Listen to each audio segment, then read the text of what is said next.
This is the story of human dignity under law, an idea, a way of thinking, a way of acting, a right.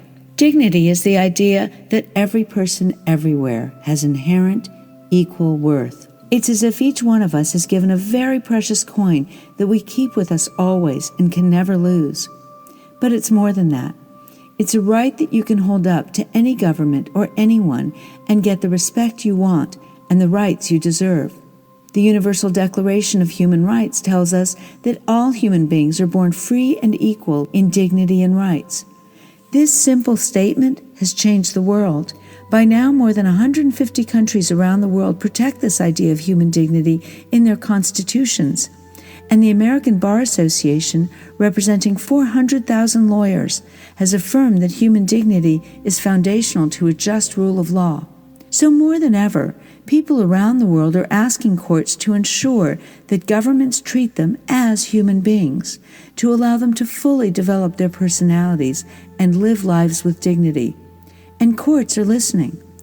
In Argentina, Germany, and elsewhere, courts have ruled that the right to vote, the right to participate in political activity, and even the right to protest is guaranteed to protect people's dignity. Prisoners in many countries have argued that even if the government can take away their liberty, it can't take away their dignity.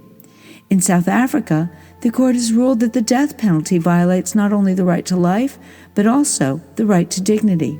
When a young woman in India couldn't finish her studies because the fees were too high, the court ruled that everyone is entitled to education because that's the key to self-development. And where laws have stopped people from being with the people they love or having a family, courts in Canada, the U.S., Mexico, Botswana, and other countries have ruled that these laws violate people's dignity to choose how to live their lives. And in Bangladesh and Nepal, courts have ruled that people should be able to express their gender according to what's right for them. And in other countries too, including Israel, Pakistan, Taiwan, and elsewhere, dignity means protecting home and the privacy of family life. In some countries, it means you can control information about you. In India and Germany, it means that everyone should have the resources to live a life with dignity. In Colombia, Peru, Brazil, courts have ruled that people are entitled to health care because they have a right to dignity. In lots of countries, people have been able to challenge laws that discriminated against them because treating people unequally hurts their sense of dignity. And more, courts are finding that there is a dignity right to a poison-free, pollution-free, and healthy environment. All over the world, dignity means something important. It comes down to three simple things. First, every person has worth. This means that every person's life matters, so everyone should have some measure of control over the most important aspects of their lives. Second, every person's worth is equal.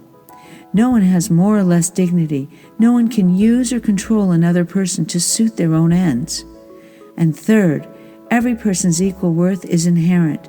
It's in you, so you always have the right to protect it, no matter what. At Dignity Rights International, we're advancing human dignity through education, litigation, and advocacy. For instance, DRI is developing a framework for ensuring that dignity rights of migrants are protected throughout the world. We're working in national and international forums to assert the rights of children in poverty-stricken areas of Haiti. We've supported high-impact litigation to assure everyone's right to a stable climate. We've partnered with the American Bar Association Center for Human Rights, the Business and Human Rights Resource Center, UN Environment, and many other local and international agencies. Come join us as we protect the dignity rights of every person, everywhere.